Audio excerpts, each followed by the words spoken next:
করেইনি, না করে তারা তো আদালত অবমাননা করেছে।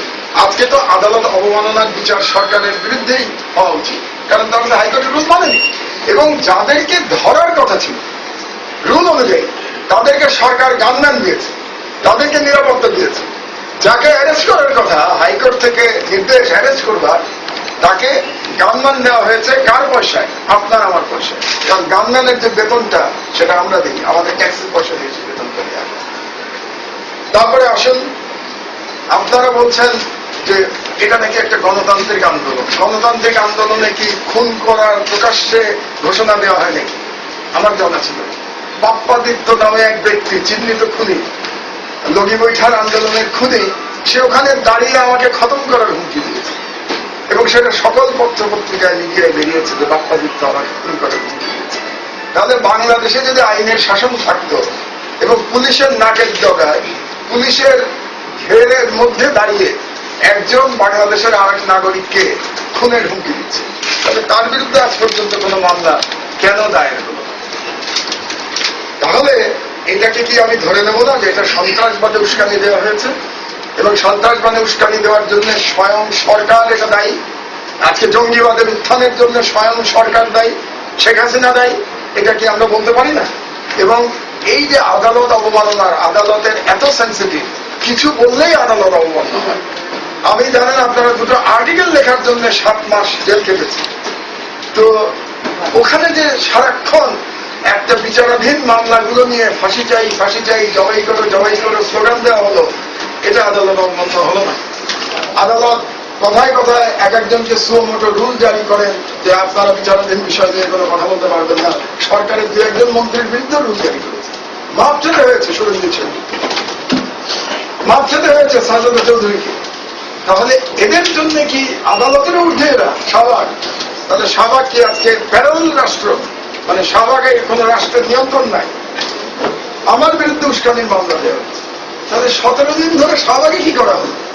সেখানে কোনো উস্কানি দেওয়া হয়নি নাকি? আপনাদের মিডিয়ার চোখে পড়ে নাই শাহবাগে কোনো উস্কানি? আপনারা শুধু সেখানে গণজাগরণ হয়ে গেল, কোন উস্কানির ভাষা আপনারা সেখানে দেখেন নাই। মানে এটাও আমার কাছে খুব অবাক লাগে যে মিডিয়া আসলে কি দেখাতে চায়। তারপরেও আমার কথা হচ্ছে যে গণতন্ত্রের ভাষা হচ্ছে যে আপনার রাইট হচ্ছে আপনার কথাটা বলা, আমার রাইট হচ্ছে আমার কথাটা বলা। আপনারা যদি শাহবাগকে এভাবেই দেখাতে চান সেটা আপনাদের সিদ্ধান্ত, সম্পাদকীয় সিদ্ধান্ত। আমার সম্পূর্ণ শ্রদ্ধা, আপনাদেরও শ্রদ্ধা থাকা উচিত আমার উপরে। আমি টক শোতে শুনতে পেরেছি আপনাদের অনেক পত্রিকার বড় বড় সম্পাদক, আপনাদের টেলিভিশন চ্যানেলের বড় বড় এক্সিকিউটিভ এডিটররা বলছেন মাহমুদুর রহমানকে এখনই গ্রেফতার করা উচিত। মাহমুদুর রহমান তার অফিসে কেন আছেন? মানে সেই জবাবও আপনাদের পত্রিকার সম্পাদকদের আমার দিতে হবে। আপনাদের লুটেরাদের টাকায় যেসব টেলিভিশন চলে, ডেস্টিনির মতো টেলিভিশন, যেই ডেস্টিনি বাংলাদেশকে, বাংলাদেশ সাধারণ জনগণকে ফতুর করে দিয়েছে, সেই ডেস্টিনিরও বড় কর্তারা, যারা বড় বড় নেতা, আপনাদের সাংবাদিক নেতা, টেলিভিশনে গিয়ে অম্লান বদলে বড় বড় কথা বলে মাহমুদুর রহমানের সম্পর্কে। লজ্জা শরম কি সব চলে গেল নাকি বাংলাদেশ থেকে? শাহবাগের এদের মতো ভাষা যারা এই টেলিভিশনের এত বড় বড় সম্পাদকদেরও কি কোনো জ্ঞান চলে গেল? তো আজকে আমার বিরুদ্ধে মামলা দিয়েছে এই সরকার, শুনলাম নাকি কেউ বলে 5টা, কেউ বলে 6টা, কেউ বলে 8টা, কতটা মামলা আমি জানি না। একজন বললো 20টা মামলা দিয়েছে আমার। শুনুন ভাই, এই জেল জুলুমের ভয় মাহমুদুর রহমানকে দেখিয়ে না, এটা তো প্রমাণিত হয়ে গেছে। 24 ঘন্টার আলটিমেটাম মাহমুদুর রহমানকে গ্রেফতার করতে। এইসব আলটিমেটামের পরোয়া করিয়া নেই এবং এই আলটিমেটামের তো দরকার নাই। আমার বিরুদ্ধে তো রাষ্ট্রদ্রোহের মামলা দেওয়া হয়েছে আজ থেকে 2.5 মাস আগে, 13ই ডিসেম্বর, এবং সেদিন থেকে তো আমি আমার অফিসে বসে আছি পুলিশের জন্য। তো এখন পুলিশ না নিয়ে গেলে আমি কি করবো ভাই? আপনারা একটু গিয়ে বলেন, আপনাদের মধ্যে কোনো কোনো নাকি শুনি সাংবাদিকরা, টকশোর লোকজনও বলে যে কেন এখনো গ্রেফতার করছে না। আপনারা একটু প্রধানমন্ত্রী গিয়ে বলেন না, আপনাদের এইসব নেতৃবৃন্দের সাথে তো প্রধানমন্ত্রী খুব ওঠা বসা, খুব জানাশোনা, একটু বলেন না যে মাহমুদুর রহমানকে এখনই গ্রেফতার করে নিয়ে আসুন। কিন্তু আপনারা যারা সংবাদপত্রে থেকে এই ভাষায় কথা বলছেন, তারা কি গণতন্ত্রের ভাষায় কথা বলছেন? তারা কি সংবাদপত্রের স্বাধীনতার পক্ষে দাঁড়াচ্ছেন? নাকি আপনারা মনে করছেন এরকম ফ্যাসিবাদের দিনই চলবে বাংলাদেশে, এর কোনো পরিবর্তন আসবে না? আর যে কথাটি আমি বলার রাখছি, দুটি বিষয় আপনাদের বলার দরকার। কি আমি উস্কানি দিয়েছি? কারণ রাসূল সাল্লাল্লাহু আলাইহি ওয়াসাল্লামের বিরুদ্ধে যারা কথা বলেছে, ইসলাম ধর্মের বিরুদ্ধে যারা কথা বলেছে, তাদের বিরুদ্ধে আমার দেশের অপরাধটা কি? তাদের বিরুদ্ধে সংবাদ ছেপেছে। আমার দেশে কি বলা হয়েছে তাদেরকে সাজা দেওয়া হবে? আমার কোন লেখা কি আছে তাদেরকে সাজা দেওয়া হবে? আপনারা পেয়েছেন? আমার দেশ পত্রিকায় কি লেখা হয়েছে তাদেরকে ফাঁসি দেওয়া হবে? আজকে বাংলাদেশ আওয়ামী ওলামা লীগ একটা সংবাদ সম্মেলন করেছে। বাংলাদেশ আওয়ামী ওলামা লীগ তো জামাত ইসলামের সংগঠন না, তাই না? নাকি আমি ভুল জানি? জামাত ইসলাম না, নাকি বিএনপির না? এটা তো সরকারি দলের, নাকি? সরকারি দলের এটার মধ্যে দাবি করা হচ্ছে ডাক্তার ইমরান এইচ সরকারকে সাজা দিতে হবে। ডাক্তার ইমরান এইচ সরকার না শাহবাগের নেতা?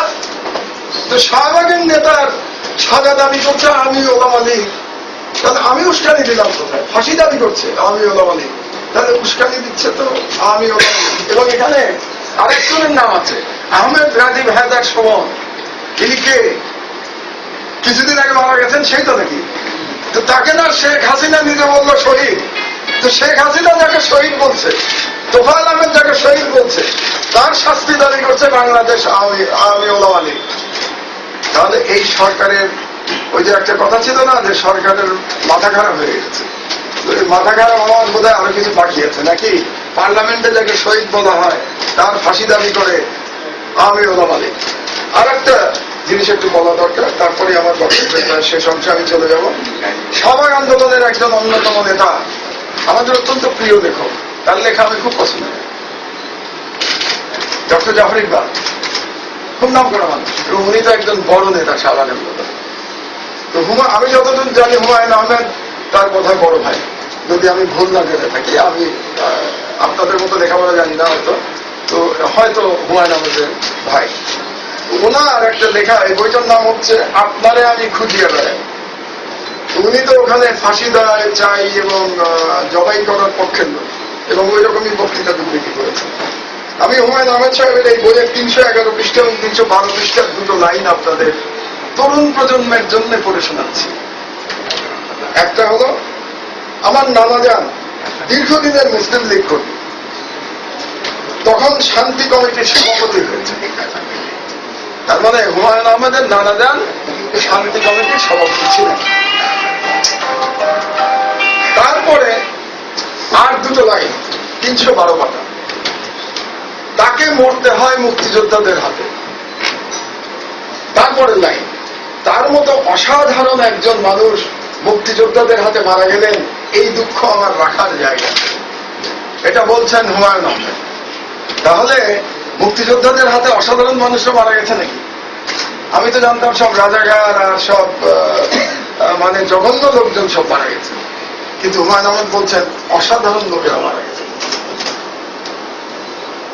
তো আমার মনে হয় আমরা যখন যে কথা বলি, একটা আয়নার সামনে দাঁড়িয়ে কথাগুলো বললে ভালো। বাংলাদেশের সকলকে নির্বোধ ভাবাটা একটা বড় বোকামি।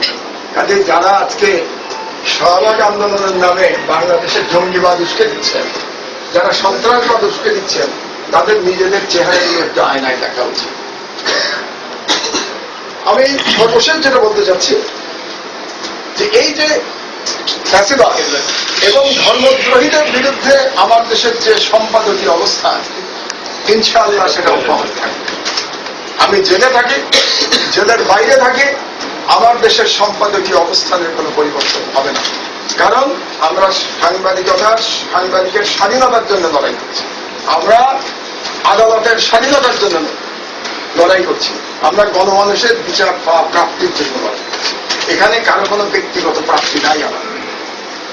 তো এবং আমি সম্ভবত আজকেই গ্রেফতার হবো, জানি না পুলিশ কখন আসবে। আমি তো প্রস্তুত, সর্বদাই প্রস্তুত, এখনো প্রস্তুত। একটু আগে আমার স্ত্রীকে আমি বিদায় দিয়ে আসলাম এবং তাকে বলে আসলাম যে হয়তো বহুদিন আর দেখা হবে না। এবং আরেকটি কথা বলে যে গ্রেফতার হওয়ার পরে যদি রিমান্ডে নিয়ে আগের বারের মতো নির্যাতন করে কিংবা তার চেয়ে বেশি নির্যাতন করে কিংবা মেরেই ফেলে, তাহলে আমি মনে করব আমি আমার দেশের জন্য, আমার গণতন্ত্রের জন্য এবং সবচেয়ে বড় কথা আমার রাসূল সাল্লাল্লাহু আলাইহি সাল্লামের সম্মান এবং ইসলামের সম্মান রক্ষার জন্য আমি মারা গেলাম। এবং আমি মনে করি এর থেকে বড় পাওয়া একজন মুসলমানের আর কিছু হতে পারে। আর আমার সবশেষ আবেদন বাংলাদেশের প্রতিটি ধার্মিক মুসলমানের প্রতি, দুটো আবেদন রেখে আমার বক্তব্য আমি শেষ করব।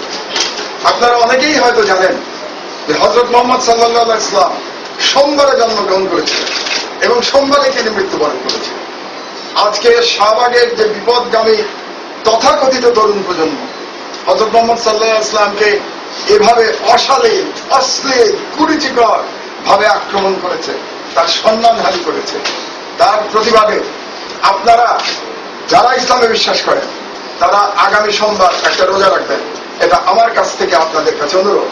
আমি নিজেও যদি জেলে যাই আমিও রোজা রাখবো, জেলে গিয়ে রিমান্ডে গিয়ে রোজা রাখবো। আপনাদেরকেও আমি আবেদন জানিয়ে রাখছি আগামী সোমবার এটার প্রতিবাদে আপনারা একটা নফল রোজা। আর দ্বিতীয় একটি প্রস্তাব আছে আপনাদের কাছে, আপনারা সোমবার রোজা রাখবেন এবং মঙ্গলবার আরেকটি কাজ করবেন। আপনারা যারা বাংলাদেশে চান যে যে যার ধর্ম পালন করুক এবং কেউ যেন কোনো ধর্মের প্রতি কোনো কুৎসা জ্ঞাপন না করে, কেউ যেন নাস্তিকতার নামে কোনো ধর্মের প্রতি কুৎসা জ্ঞাপন না করে, কারণ আমরা দেখেছি নাস্তিকতার নামে কেবলমাত্র ইসলাম সম্পর্কে কুৎসা করা হচ্ছে। এদের কারো ব্লগে ইসলামের বাইরে অন্য কোনো ধর্ম সম্পর্কে কোনো খারাপ কথা বলা